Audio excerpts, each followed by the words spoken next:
G'day and welcome back to The Shed. Today we go back to 1999 to take a look at Connie Willis's Hugo award-winning novel for that year, To Say Nothing of the Dog. So what I would like to do, as always, I'll provide a spoiler-free plot overview. I'll talk to what I liked, what I didn't like, I'll make some recommendations. We'll put this one to the memory test and I'll rank it on our ever-growing Sci-Fi shed ladder, where it's going to be really interesting to see how this one ranks up against some of the other Connie Willis novels.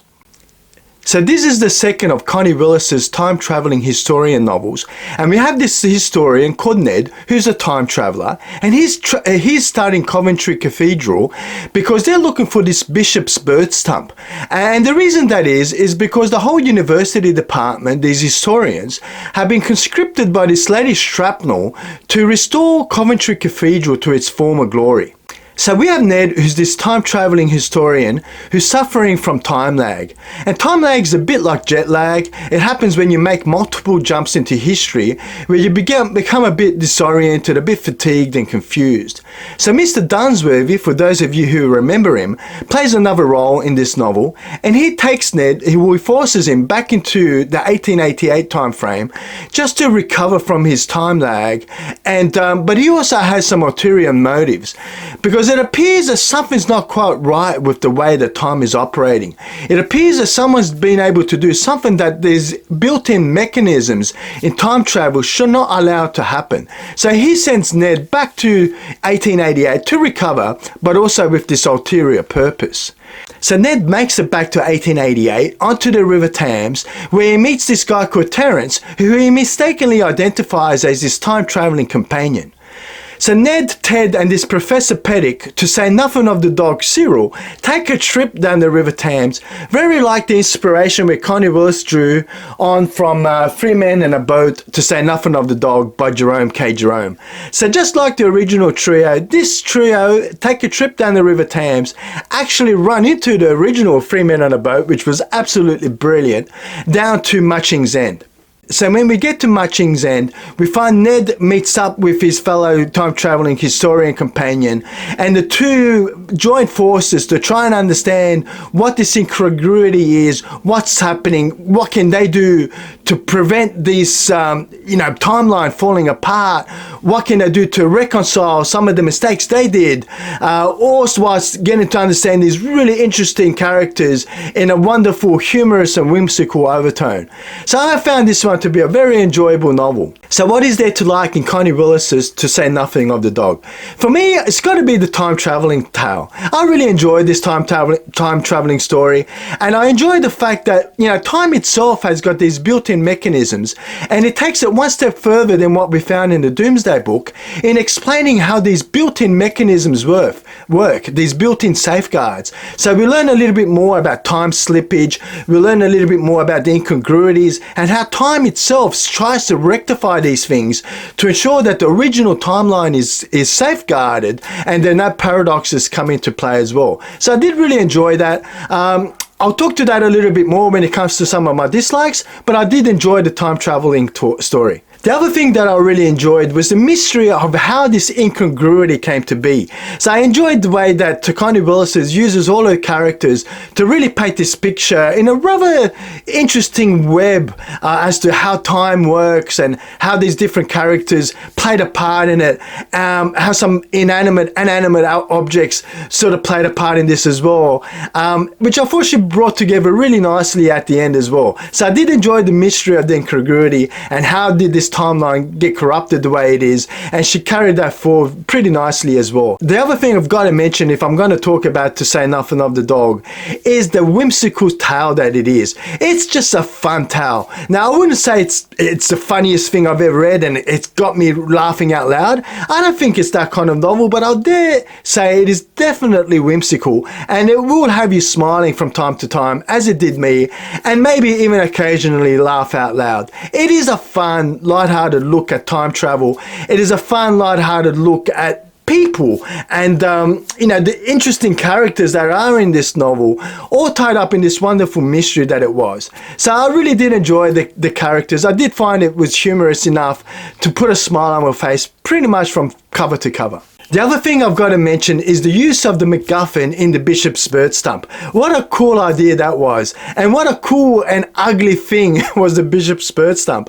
So much so that I'm thinking I might just do a bit of a clay sculpture of one and have it sitting behind me here, because I thought it was absolutely fantastic. So having said all of that, I found this one to be a charming blend of science fiction, time travel, weird coincidences, mystery, slapstick comedy, all wrapped up in a very whimsical tale. So what is there not to like in To Say Nothing of the Dog?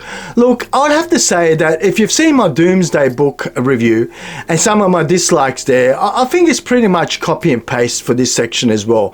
Sometimes I felt the plot just moved around pretty slowly, especially when they were on the boat. But again, this was one of those novels that you read just for the reading's sake. She's a wonderful storyteller, Connie Willis, and she done this in a very whimsical way that I really enjoyed. But it does get a bit slow going at times, and I think if you read Connie Willis in the past, you sort of expect that. You don't expect the plot to just run through, and this is definitely no exception. It is a bit slow going at times. It does feel a little bit padded out at times, and I think that will deter some readers. The other thing I've got to say is that if you're a hardcore science fiction fan and you love your hard science, this is not that novel, right? You just don't really understand who invented this time traveling machine, how it really operates, how these built-in safeguards work, what's the scientific explanation for this. There's just none of that, right? So they come in expecting a really good breakdown of how time travel works and you being able to walk away into your sci-fi shed and build one yourself. Right? It's just not that kind of novel. So I put that as a dislike, but more or less as a caveat, knowing that a lot of my viewers here are hardcore, hard science fiction nuts, right? And you won't get that in Connie Willis's Doomsday Book. It really is a novel about characters. It is just a whimsical tale that will put a smile on your face. So when it comes to recommendations, look, I highly recommend this one. And if you've enjoyed novels like the Doomsday Book by Connie Willis in the past, I'd say have a go on the follow-up novel. You'll find it to be a bit of a change of pace, where this was more of a serious, heartwarming, heart-jerking, tear-jerking novel in the Doomsday Book. Wonderful novel. I say that if you've enjoyed this one, definitely have a go at To Say Nothing of the Dog. I think you will enjoy it as well. Now, the other ones that have yet to come up on the board but will be coming shortly is Connie Willis's other time-traveling historian novels in Blackout and All Clear. Now, these are going to be a huge undertaking trying to get those done in a week, so we might have to split them up. But if you haven't read the third series, the Blackout and All Clear, I'd say have a go as well. Wonderful novels. Connie Willis is just a wonderful writer, and I'd say that if you've enjoyed the Doomsday Book, you will enjoy To Say Nothing of the Dog, and you will enjoy Blackout and All Clear. Now, if you want to take a bit of a change of pace when it comes to time-telling tales, and you want to look at something a little bit different, I'd say have a look at Up the Line by Robert Silverberg. Robert Silverberg is one of my favorite writers. He's just fabulous, and this for me would have to be one of the great time-traveling novels out there. I need to reread it. It's been like too long since I last read this one, so hopefully this will come up in the not too distant future. But I'd say if you want a bit of a change of pace when it comes to your time travel tale, have a go at Up the Line if you haven't already read so. So that's it. We've got to rank it on the Sci-Fi Shed Ladder. Let me flip the cameras around and see where this one lands tonight. So back to the Shed Ladder and ranking today's 1999 Hugo Award-winning novel by Connie Willis, To Say Nothing of the Dog. And it's going to be really interesting to see where this one lands when I apply my full criteria that I've documented down below. Because last time we saw Connie Willis's name on the Sci-Fi Shed Ladder, she was doing really well, sitting in top 10 with a book, the Doomsday Book, coming in at number 9. Now, when I take my full criteria that I've documented below, I just don't see To Say Nothing of the Dog quite holding up to what we found in the Doomsday Book, because that was just a beautiful, heartwarming, tear-jerking novel, and it had a wonderful set of characters and an interesting plot that I just saw echoes of it in To Say Nothing of the Dog, but I don't think it quite had what it took to challenge its place when we compare it to the Doomsday Book. Now, when I look at the B side of the A side of the board, we got novels like A Stranger in a Strange Land and Starship Troopers and Ringworld.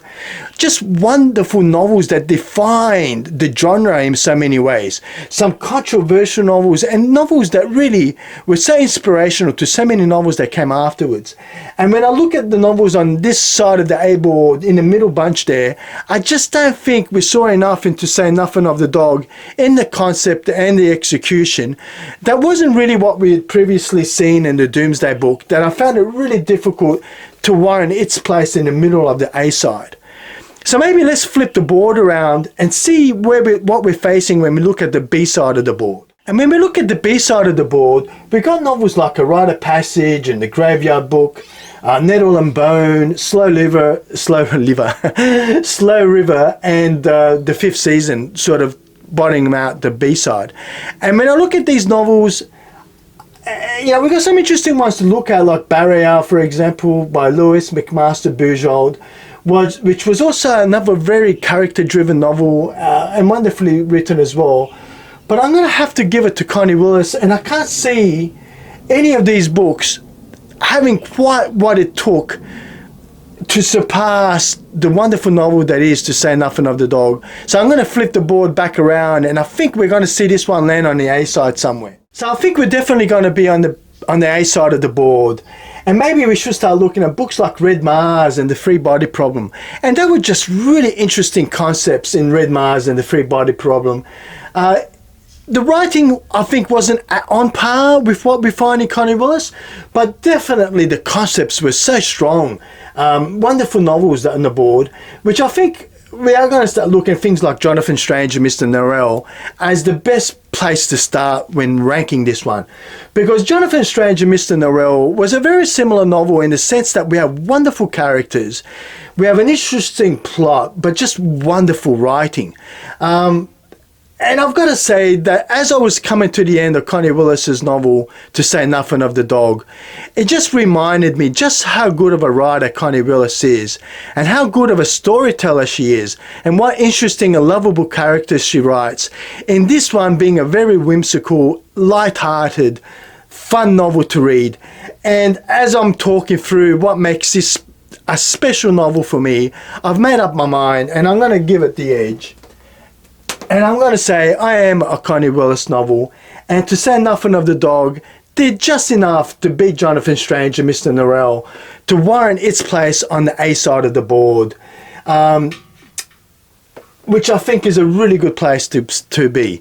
Hey, have you read Connie Willis's time-traveling historian novels? What do you think of To Say Nothing of the Dog? Do you think it's a better novel than the Doomsday Book? I don't think it is. I think it's a very interesting read, but not quite the same. I have read Blackout and All Clear when they first came out, so I'm looking forward to seeing where those will rank on the board. But I would love to hear your opinion. Where would you rank Connie Willis's To Say Nothing of the Dog if you've read it? Do you find in the writing what I find in the writing, which is just a novel you want to read for the sake of reading? I find her to be a really wonderful storyteller who blends interesting concepts with some beautiful writing and some very lovable and interesting characters. Hey, I'd love to hear your opinion as always. Next week we've got this clunky old novel which has really been pushing me to get it done in time, but I'm just about there, so I'm looking forward to sharing that with you next week. So I hope you hit that like and notification bell so you don't miss out. I've been Peter, this has been The Shed, and I'll see you next time in The Shed.